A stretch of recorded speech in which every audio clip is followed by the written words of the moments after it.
this morning. I'm Petra Weldes, Senior Minister here, and we're delighted that you're with us on the second July 4th weekend.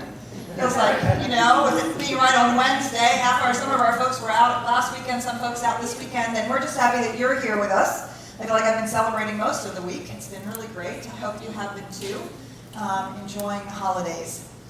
We are walking through a conversation about the gifts of imperfection, based on a book by Brené Brown. If you haven't gotten the bookstore, I highly recommend it. It's really been an amazing experience for me working with it. We worked with it with young adults, which was just knock your socks off conversations. I wanted to remind you that if you go to TED Talks, TED, TED Talks, and you look up Brené Brown, she has a couple of her presentations on this material. They're really phenomenal. And you get a sense of what she's doing with it and how she's presenting it. Of course, we're looking at it within the context of science of mind and what it teaches us about our belief systems, about who we really are, and about how we can move through some of those things to be a more authentic self and live more wholeheartedly. So I'm just glad you're with us today as we embark on that journey. So I do notice that it's a little bit of an uncomfortable conversation. We're talking about like shame and vulnerability and imperfection, and we're going to hold it in the arms of love and light. We're going to hold it in the arms of the truth of who we are. So let's start there. Let's start with the circle of our community, the circle of the people around us who love us, the circle of life itself that embraces us. Everything we do today gets there. This morning I'm going to do a song called Strength, Courage, and Wisdom by India Irie.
Procrastination had me down. Look where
that song and said, this is the one I'm doing on Sunday, I thought, oh my goodness, it could not be more perfect.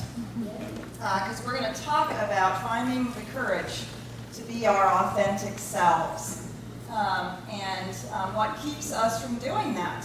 As we have been exploring, last week we explored our notions of perfection and how this idea that we need to be perfect can really get us into a lot of trouble. And so we're going to talk about today, we're talking about authenticity and belonging in our lives and how much courage, how much courage we'll need to really open up to that. I actually chose as the title of my talk, what you think of me is none of my business.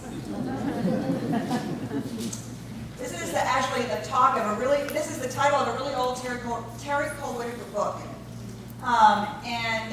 It's just has always spoken to me. How often, how much do we find ourselves worrying, thinking, wondering about what someone else is going to think? What are they going to think about this? What are they going to say about this? What are they going to do about it? Oh my goodness. And whoever the they is, right, whether it's the parents or the friends or society or our partner or whomever it is, we have somebody, some they, that we're worried about what they think of us. And when we're so worried about that, of course, we don't live our full and authentic self. We don't actually allow our own light to shine. And sometimes we do things that are not so productive. So I'm going to tell you a story. I haven't told it in a while, so some of you have been around for a long time. You'll recognize this story. This is the thing that kept me up awake at night for 10 years. When I was 16, I lied through my teeth about my age, and I got a job as a horse and carriage driver in downtown Philadelphia for the bicentennial. Of course, you had to be 18 so that they could insure you, but I just lied, that's all, and I really wanted to do it. And so sure enough, they hired me. And I started going out and I got trained and, started doing the tours. And slowly but surely, actually not so slowly but surely, actually pretty quickly, I became top booker on the tour. And that was great for me. It was not so great for the person who used to be the top booker. She was not so happy about that. And I was a cute little, perky little, well, I don't know what that was so perky. I was pretty stoned most of the time, so I was sure. So I don't know that I was so perky, but I was sure cute.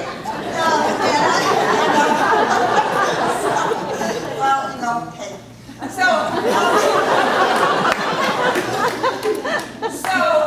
So quickly I got my own horse and carriage, this beautiful brown horse with a white blaze, and literally, I'm not kidding, it was an antique Surrey, mahogany Surrey with a fringe on top, and that I got, and I drove it every day. And it was great, and went through, most of the summer was great, and it kept really, really rubbing me the wrong way that this one gal was so down on me, and she would talk about me, and she would, badmouth me and talk smack about me with the other drivers and whatever. And, I was like, okay, I'm just doing my job. I'm just being all cute. Whatever it is, could you just like me? I was so upset. And of course, there were lots of people that I worked with that actually did like me. But how many of us focus on the one person who doesn't? And I am going to make this person like me, by God. Yeah, so, how often do we do that? I'm going to change my hair, my clothes, my dress, my walk, my talk, whatever it is, so that so-and-so will like me, whether it's a partner or friend or whatever. Okay, so one day I was following her as we had dropped off our tours. You do that in front of the Liberty Bell, in front of Independence Hall, and then you have to go around Independence Square. You go around 2 big blocks, and then you get back in line for, as you come up to the next tours. And so she and I delivered our tours, and we were standing in line at a light to turn to come back to get in line. And that was just the two of us and just our 2 carriages. And I, in my infinite wisdom, as a 16-year-old, decided, aha, I know how I'm going to make her like me. I'm going to bribe her with a joint. I am not kidding. So I get out of my carriage in the middle of downtown Philadelphia, in the middle of rush hour traffic. I get out of my carriage, I walk quickly up to her, and I say, "Here, I just want you to have this," knowing surely that now she was going to love and adore me. Well, she snatched it out of my hand as fast as that, and the light turned green. She didn't say a single word to me, not one word. And the light turned green, and so she took her horse and went around the corner to go back in line. Here I am standing on the sidewalk. And my horse sees that way is the stable. That is the way home. And you're exactly right. That is exactly what happened. And that horse and that carriage took off by me as I was standing there dumbfounded, took off by me. And again, downtown Philadelphia, middle of rush hour traffic, is galloping home. Now, we had, unfortunately, a few weeks before that, there was another carriage company that worked there as well. They had smaller carriages and they had little, like miniature donkeys. They had little miniature donkeys, 4 or 6 to a carriage, and they had a really unfortunate accident a few weeks before. Something had gotten spooked. Thank goodness there were no customers in the carriage at the time. They'd gotten spooked, and it was bad. I mean, it was bad. And so I am replaying that in my mind as the carriage is hauling butt home, and I am racing, screaming, "Whoa, whoa, Walter!" That was my horse's name, Walter. "Whoa, Walter!" And I'm racing as fast as I can behind him, and I'm seeing in my mind my horse dead and the surrey smashed. And by this time tears are pouring down my face, and I can hardly breathe. I'm running as fast as I can. Now, thank God, somebody who knew something, they pulled their car in front of the horse, and they began to slowly brake. Just very quietly, slowly, they brought the car to a standstill. And because it wasn't done sharply or in any way that frightened the horse just slowed down and slowed down and slowed down until this came to a stop. And I raced up. Of course, I can hardly breathe. I'm heaving. I'm like, oh my God! And I grabbed the horse's reins, and whoever that was took off. And I went, wow, dude, that was bad. Or something equally as smart, I'm sure. So I got back in my carriage, and I didn't tell anybody. Not one word. Didn't tell anybody. I just got back in line, did the rest of my day. The next day I arrived, and hey, where's Walter? You know what? They've given you this lovely piece of equipment, the naggiest nag of them all, and the littlest, shortest, ugly little carriage with a little perch that you get to sit on in the front, which was the most uncomfortable one. And I said, wow, that's really interesting. Why do I have this? Oh, I don't know, that's just what was assigned to you. Nobody ever said anything to me. Not one word was ever said to me. I was never allowed to have Walter or that carriage again, which seemed like a good idea on their part. For 10 years, I would still wake up in the middle of the night, panicked, feeling that panic of, oh my God, I've done something so terribly, terribly, terribly wrong, and there isn't anything I can do about it. How many times have we found ourselves in that situation, and then you wake up, or you have it, and you try to rewrite it, and rewrite it, and rewrite it, and rewrite it in your brain, and it never changes because it's already in the past? 10 years I would wake up with that pounding heart, sweating palms, that feeling of absolute panic and terror, and a sense of being so bad that I had screwed up such big time that nobody could ever know. Because then they would really know what was true about me.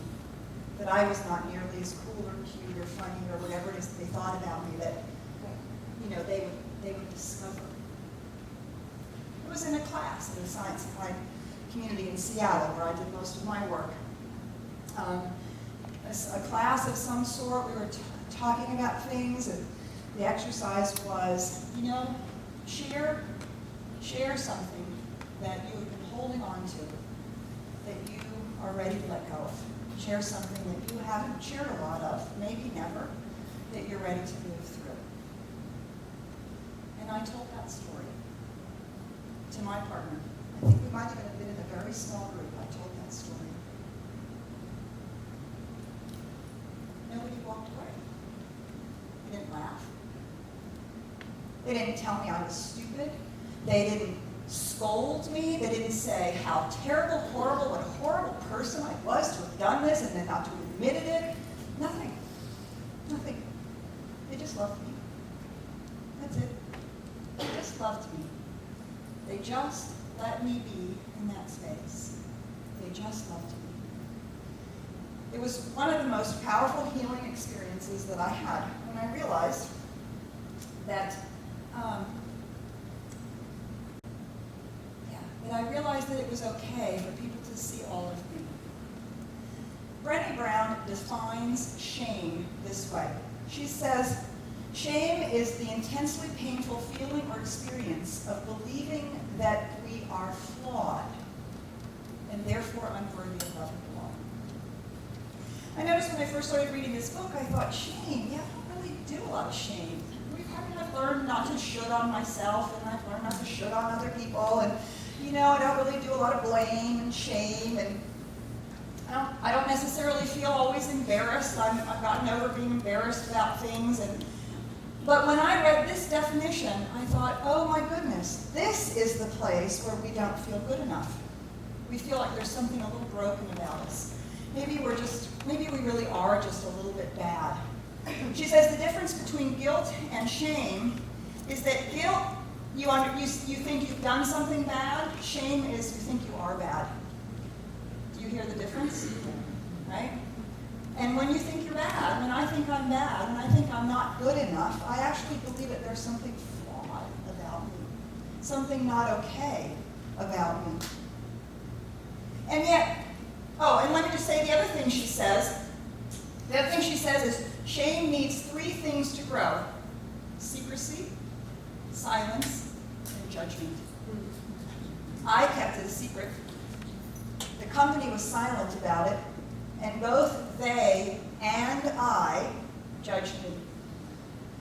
And they judged me so harshly, I judged myself so harshly that I hid that experience. I was so mortified that I would have done that I hid that experience for 10 years. Shame relies on secrecy, silence, and judgment. So you can imagine where this is going. Strength, courage, and wisdom to be our authentic self is to stop having secrets, to stop being silent about the truth of our experiences and the truth of our reality, to begin to find ways to speak about it. And we're going to talk about how to do that safely and appropriately in a way that really allows us to move through those things so that our authentic self can shine through. Because the truth is, in the science of mind, we know and we teach that you are not flawed. You are not flawed, you are not broken. There is nothing about you that needs to be fixed. Not about the truth of who you are, not about your innate nature, not about the being that you are. You are not flawed and broken. We may all have some faulty belief systems. We may all have had experiences where we made decisions about how life was, and we've learned to protect ourselves in some form or fashion, and we don't behave necessarily in alignment with the truth of our being. But the truth of our being is not flawed.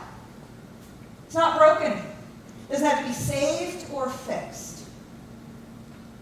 All we have to do is remember the truth of who we are. Remember it and begin revealing it, begin allowing it to shine through us. You are an unrepeatable, never to be seen again unique expression of the divine.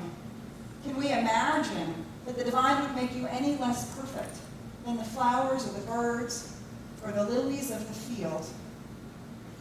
Remember our conversation last week about perfection. All of those beautiful trees in their imperfection, each one of them perfect, beautiful outpicturing of the truth of their being, expressing it in some magnificent way. This is what's really true about us. And our sense of being flawed and broken is a false idea appearing real. And it's running our lives and our reactions. Ernest Holmes in The Science of Mind, he says, we must come to believe that at the center of our lives there is a wholeness, and we should think of the mind as the door through which that wholeness appears. Therefore, we should be very careful to guard what comes into our mind from the opinions of others, and to regulate what comes into it from any source. From the opinions of others. What you think of me is none of my business. Your opinion of me, that girl's opinion of me, really had no basis in my life other than what I gave it. Right? Do you see? It's only because I felt like I needed a different opinion from her. I needed to please or appease or be a certain way so that I was acceptable to her. How often do we contort ourselves in this way, thinking that somehow we are going to live up to someone else's opinion? Well, here's the deal. Someone else's opinion, it is only their opinion. That's it. It is only their opinion. I grew up, after my parents got divorced, my mother remarried, and it was the reason I ran away from home when I was 15. But the short period of time that I lived at home with my stepfather and my mother was very challenging, as I'm sure you've heard me talk about. And then, I was estranged from them for a while, and then we began to repair that relationship. And finally, I came back to Texas to raise my son. I lived in their home for 3 years. They were very gracious to allow us to do that, and so I could get my mother's help. And that whole time, it would infuriate me that he had such a low opinion of me, of children in general, of anybody in his family. The constant, just oozing judgment. And I felt that it was my job to illuminate him about how very wrong he was, and how he should not be so judgmental, and how he didn't see me clearly, and how he didn't know who I was, and blah, blah, blah, blah, blah, blah. And needless to say, we did not have a good relationship. So fast forward to 32. I'm 32 years old, 34 by now, because it was actually a couple years after I'd moved in with my mom. And we were still having this struggle. I'd been a minister for 12, 15 years, and I was not allowed to pray at the dinner table because he wasn't certain what God I prayed to. And so you can see a little tension, a little challenge. So, and it was a big issue that we were living there, and Jason and I, we just couldn't do anything right. We were too loud, we were too noisy, we were too this, we were too that. We literally could not do anything right. So my mother went to an Al-Anon meeting, because my stepfather was practicing alcoholic. She went to an Al-Anon meeting, actually a number of them, and one day she actually began talking about how difficult it was having her daughter and son living in the house, and what a challenge it was at home. And they began to ask her, well, so she's in school, how's she doing? Oh, she's getting straight A's. Oh, so she must not pay you any rent. Oh no, she pays rent. So you had to do her laundry and pick up after the children, her child, and no, she does all that. She does all that by herself. She takes care of all that. I take care of Jason for the few hours she's in school, and then she comes home, and then she takes care of Jason for the whole rest of the evening. Oh, you mean she doesn't just keep dumping him on you so that you can, so that she can leave and go party? Oh, no, she doesn't do any of that. And they were like, what in the world are you complaining about? And they began listing all their children who were living on the couch and not paying rent, blah, blah, blah, blah, blah, blah, blah, and all that stuff. My mother came home from that meeting, and she looked me in the eye, and she said to me, you know what your stepfather thinks of you doesn't matter.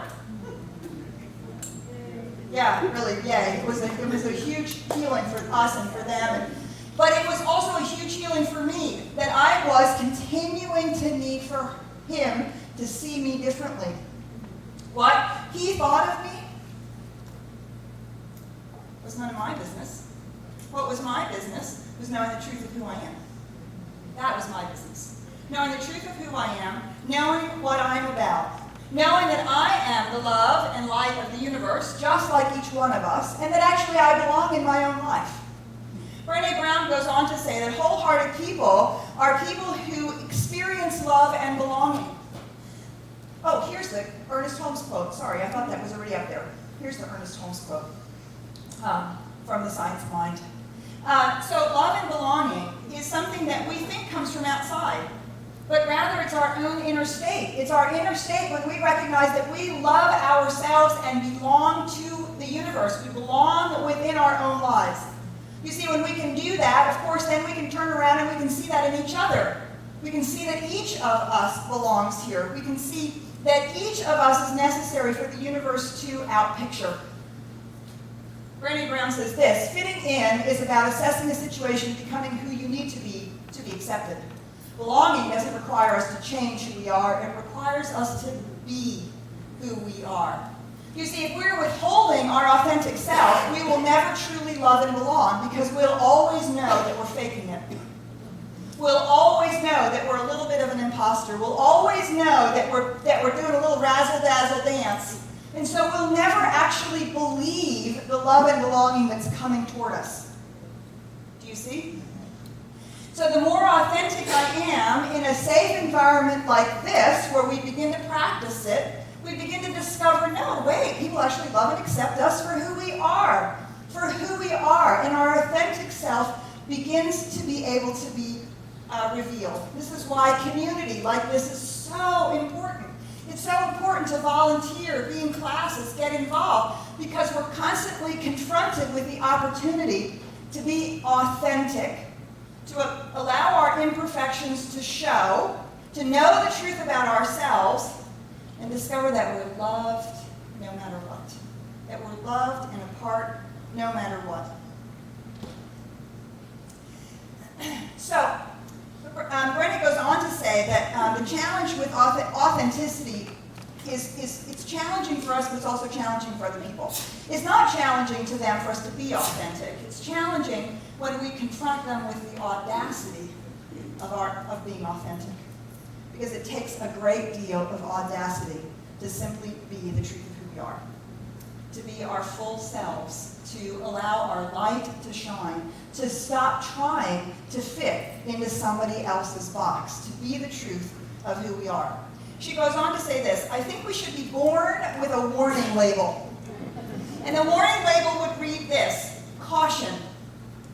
If you trade in your authenticity for safety, you may experience the following: anxiety, depression, eating disorders, addiction, rage, blame, resentment, and inexplicable grief.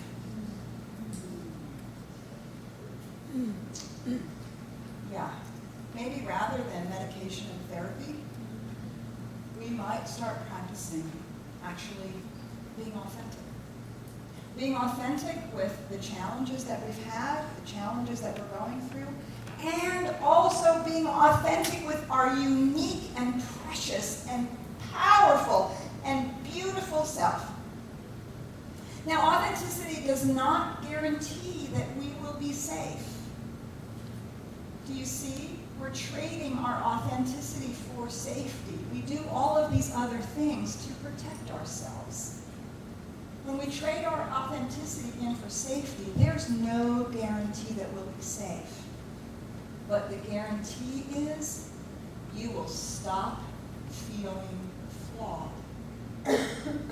Because you will be your authentic self.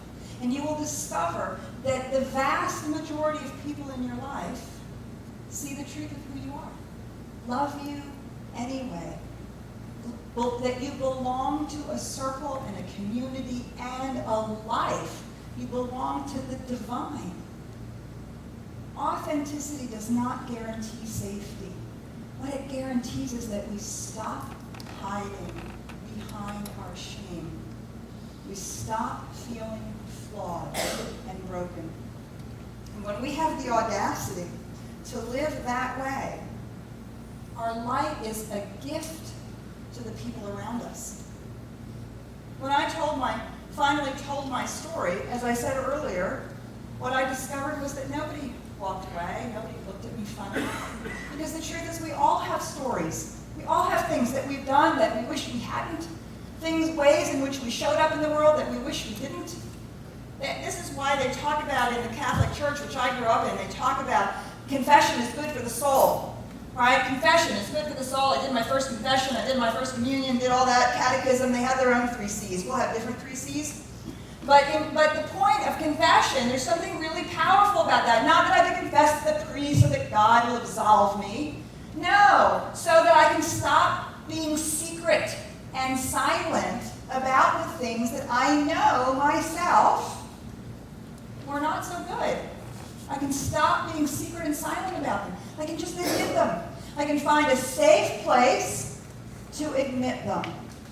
And in that admission is the relief and the release of the story we tell ourselves about how we're not okay.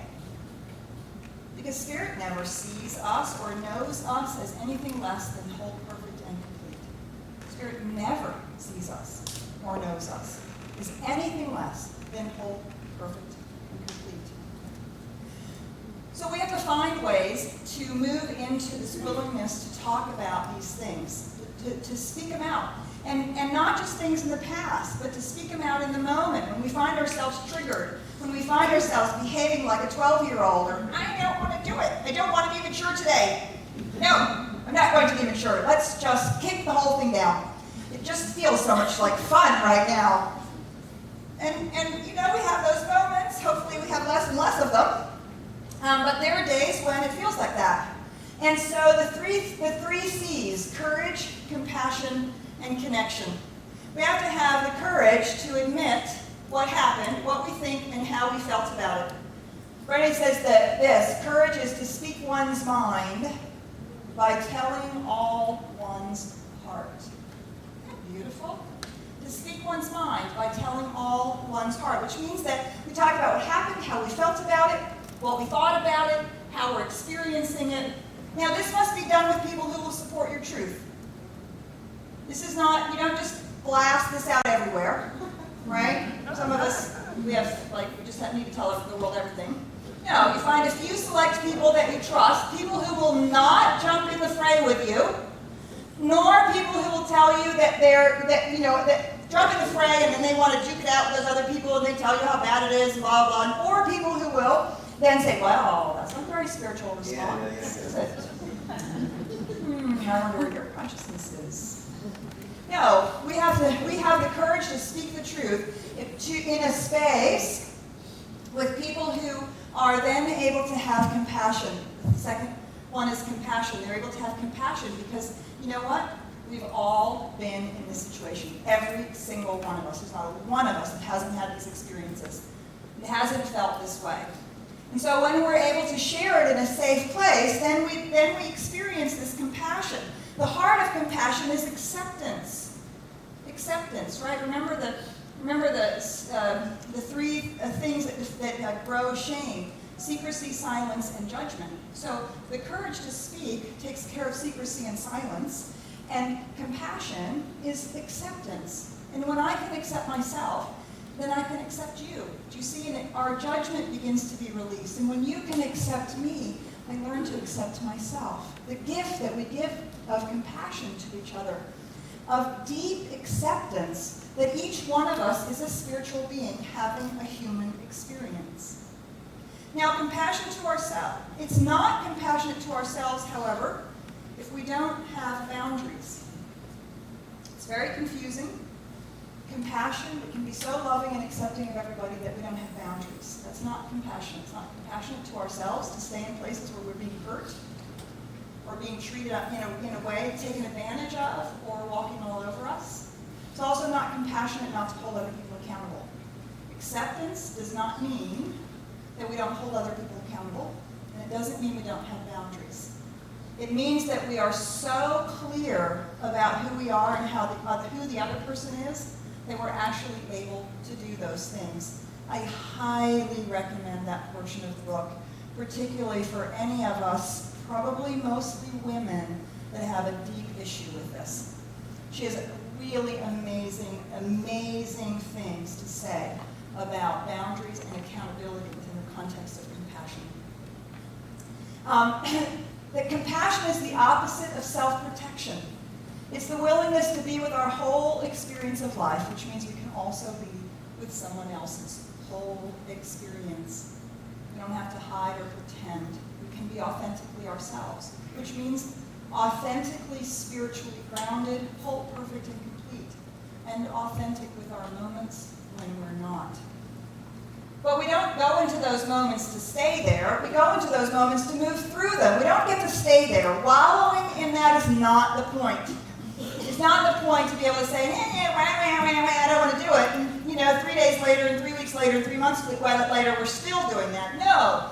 It's that moment of being able to admit what's going on with me so that we can move through it. Now, these 3 C, and then connection. The last thing is connection. To find those people that we feel really, that we feel safe with. Connection, she says, is the energy that exists between people when they feel seen, heard, and valued. When they can give and receive without judgment. And when they derive sustenance and strength from the relationship. When this is going on, we're actually really connected. When this is not going on, then our connection is not authentic. Then we're connected by blood or by, friendship, or because she's my sister or he's my dad, but we're not actually having a real connection. Same thing is true over Facebook or, texting or whatever those kinds of things are. If we're not having this experience, we're not really connected.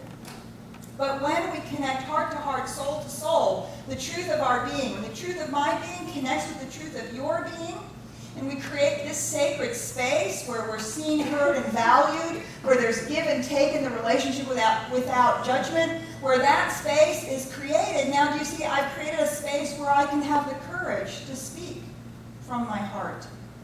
Sometimes that's, I have to tell you that I did this stupid thing. Sometimes that's, I have to tell you that the way that you're behaving is not okay with me. Not that you're not okay with me, but the way that you're behaving, no, really, it's not okay with me. And then we have to talk about it, and we have to find a way to move ourselves through that. But you see, we have that place of connection where that kind of conversation is available to us. Because we're now willing to be authentic. Remember, being authentic does not mean there's no guarantee that you will be safe, protected, in all the ways we've tried to do that to ourselves in the past. It does guarantee that you will be whole and authentic. And that the light that you are and the light that you have will absolutely be able to shine out. Courage, compassion, and connection. These are the things that we try to practice here together in our spiritual community. This is what we practice as prayer partners. This is what we practice in our sacred sanghas, our prayer sanghas, is to create a space where these things are happening. The courage to admit what's going on, or the courage to say, no, actually, you know what? I am powerful. The compassion to love ourselves and the other person, and to be loved, and to experience that love, and to let it in. Thus creating deep and authentic connection. And as we continually move through this, we grow this wholehearted life. Now I want to close with one last quick story. How do you get courage, authenticity, or courage, compassion, and connection? You get it by practicing. Brené Brown quotes Mary Daly, who's a theologian, and she says, you get courage by couraging. Courage is a virtue. And how do you develop courage? You practice being courageous. You practice Being compassionate, that's how you become more compassionate. You practice being compassionate. You make yourself practice it, even when you don't feel like doing it.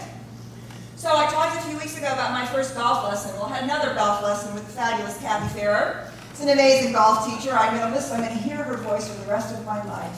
Swing the club. Try to hit the ball. It's great. I love it. So my friend and I actually left. I said to Dottie, okay, I'm going to have spiritual practice now on the golf course. And that's what I said as I was leaving. And Kathy's talking to us. And I've basically gave you the first golf lesson. You just didn't have the club in your hand, right? But I basically gave you the first golf lesson. Which meant that at my second golf lesson, when I got there and Kathy was ready to see how I did it, I should have done it perfectly. Right? Yeah, not so much. Totally get the theory. Totally get the theory. Practice in execution. Yeah. That's the practice part of it. Do you see? And each time I would do something, I would hear Kathy's voice, and she would say, okay, loosen up, or stand straight, or swing the club more, or whatever. And I would hear her coaching me over and over and over again, the same things, over and over and over again, over and over and over again. That's what it means to practice. For me to have gone out the second time, and just because I understood the theory and thought that I was going to be like some Tiger Woods out there, it was just not going to happen.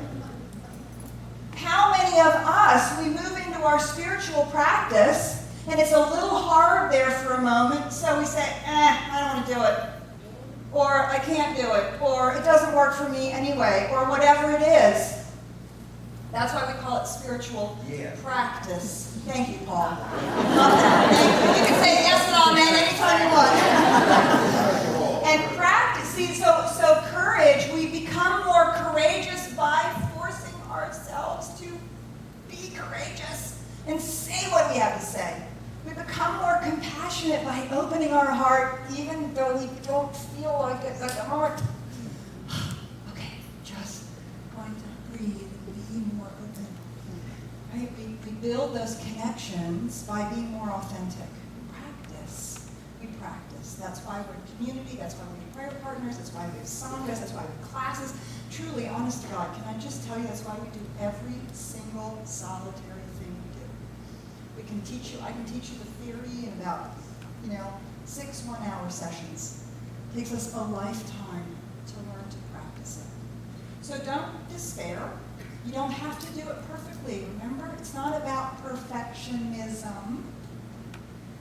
It's about being wholly and authentically ourselves.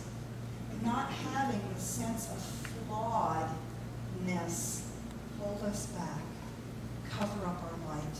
Because your light is so beautiful. Your light, the truth of your being, is the gift that you have to give to the world. Your heart is a place for healing. Your words are a gift. Your ability to see and connect. This is spirit moving as you.